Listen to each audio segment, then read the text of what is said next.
The FBI, apparently having finished its investigation into Bubba Wallace's garage door pull and looking for a new dragon to slay, showed up yesterday at the home of a Trump-supporting former Twitter troll and took him into custody on charges of, as a press release from the DOJ puts it, depriving individuals of their constitutional right to vote.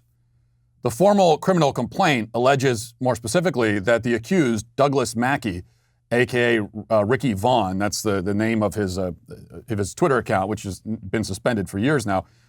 They say he conspired to, quote, injure, oppress, threaten, and intimidate persons in the free exercise of a right and privilege secured to them by the Constitution. The rest of the complaint makes it clear that all of this supposed injuring, oppressing, threatening, and intimidating was conducted in the form of memes. Mackey faces 10 years in federal prison for memes. Now, admittedly, it's not a great shock, I guess, to find Joe Biden's government arresting and prosecuting people for posting memes. If there's any surprise here, it's perhaps only that it took less than 2 weeks to get to this point. The New York Times has some more details on the case. They say federal prosecutors accused Douglas Mackey, 31, of coordinating with co-conspirators to spread memes on Twitter, falsely claiming that Hillary Clinton supporters could vote by sending a text message to a specific phone number. As a result of the misinformation campaign, prosecutors said at least 4,900 people, or rather 4,900 unique phone numbers, texted the number in a futile effort to cast votes for Mrs. Clinton. Their effort to misinform voters began after the group saw a similar campaign intended to deceive voters in the 2016 referendum in Britain on whether to leave the European Union, also known as Brexit, according to the complaint. Mr. Mackey and his associates created their own version, sharing photos that urged Mrs. Clinton's supporters to vote for her on Election Day using a hashtag on Twitter or on Facebook. To make the images look more legitimate, they affixed the logo of her campaign and linked to her website. Some of their memes appeared to target Black and Latino voters. One image had a Black woman standing in front of a sign supporting Mrs. Clinton, telling people to vote for Mrs. Clinton by texting a specific number. Mr. Mackey shared a similar image written in Spanish, according to prosecutors. Okay, now, back when Mackey and his dastardly co-conspirators first hatched this plan to oppress and injure the innocent through memes, BuzzFeed published a report on the plot, which included a screenshot of what those 4,900 people who texted the number apparently would have received in response. The Clinton campaign sent a reply text, because this was a text going to the Clinton campaign. The Clinton campaign sent a reply text informing them that the ad was not legitimate. So there is then no reason to think that all of those 4,900 people, or any of them, actually did stay home on Election Day under the assumption that they'd already voted through text. Because according to BuzzFeed's own report, they were given a message back saying that was not legitimate, what you saw in the meme. Words to that effect. It would seem difficult for the federal government to prove that anyone was deprived their right to vote when, for all they know, for all we know, the alleged victims did in fact vote. That, of course, is all beside the point. The real question is whether it's actually possible for a person to be deprived of their rights or to be injured, much less oppressed, through a meme. And the answer to that would seem to be no. At least if there is a meme capable of persecuting all who look upon it, like some sort of horror movie, you just look at the image and you're oppressed.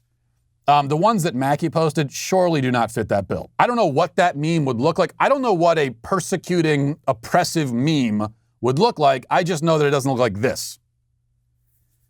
A constitutional right is infringed, impeded, or removed when a person is, through force or threat, prevented from exercising it.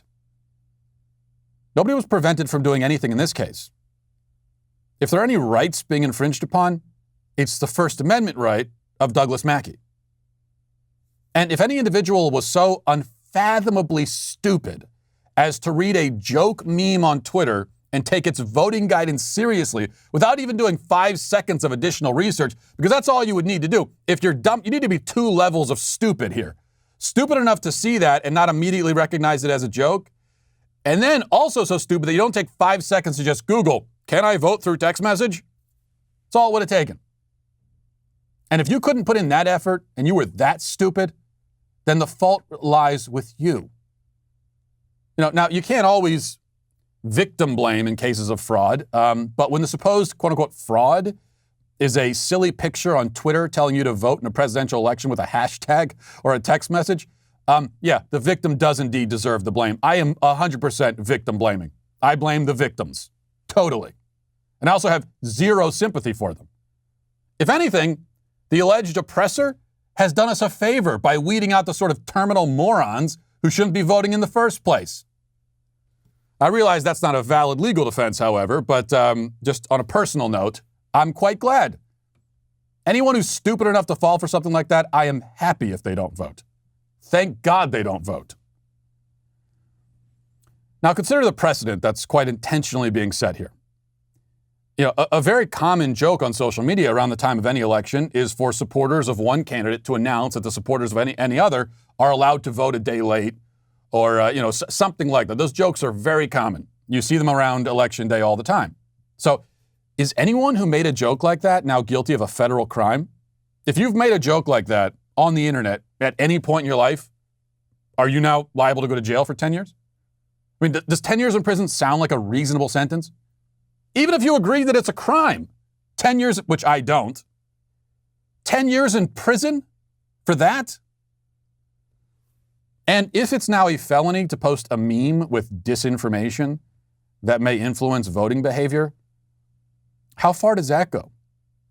I mean, there are many false or dubious political claims made in the form of memes. Almost all memes have false or dubious information. Almost everything on the internet does. Are we going to prosecute everyone who posts or retweets one? I mean, isn't that the implication here? If you even retweet a meme that has false information that may arguably influence the voting behavior of some people, it's a crime. Go to jail. But if that's what we're doing, why are we not breaking down the doors of people who posted claims about Donald Trump being a Nazi? Why are we frog marching them off to jail? That's disinformation. And if believed, it could very well influence how somebody votes. Of course, my question is rhetorical. Disinformation used against Republicans never has been and never will be prosecuted. Mackey's crime is not that he posted information, disinformation, or that he infringed on anybody's right, but that he did what he did in support of Donald Trump. That's the crime. The only way around this conclusion is the only way you can get around this, and prove me wrong, is if you can point to leftist meme posters who have also been arrested, or else to claim that leftists never post dishonest memes, and so that's why they don't get arrested for them. But there are no examples of the former, and anyone who claims the latter is guilty of disinformation themselves. In fact, just to prove my point here, here is one example that this just came to my attention right before we went on the air. Christina Wong, she's an alleged comedian. I think there's some disinformation in that claim alone. But let me show you a video that she posted on Twitter. This is on November 8th, 2016. Here's what she posted. Watch. Hey, everybody. This is Christina Wong. And I'm coming out. I'm a Trump supporter. And I just want to remind all my fellow Chinese Americans for Trump, people of color for Trump, to vote. Vote for Trump on Wednesday, November 9th. Really important day. We're going to show this country who's boss. And that's our man, Donald Trump. So don't forget to vote Donald Trump on November 9th.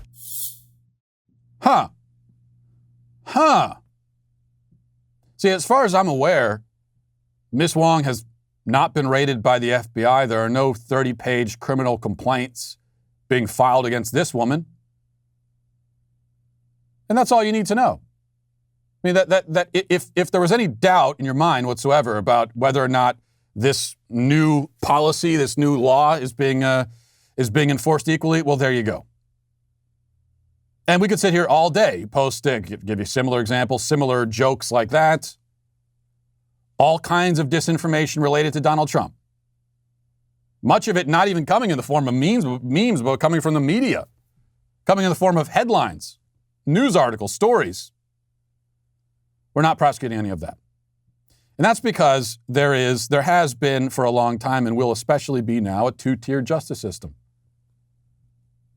There's the justice system for the cultural heretics. And if you're on the right, then that's where you belong. You're a cultural heretic. And there's a justice system for people like Ms. Wong there.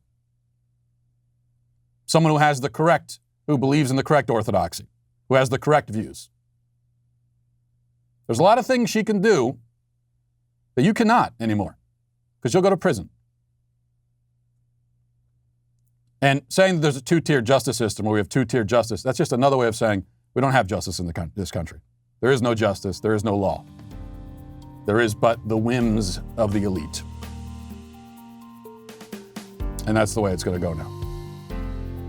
Anyone who has not woken up to that reality, time to wake up. Listen, hit that subscribe button right now. Do it right now. I thank you for your compliance. It is somewhat appreciated.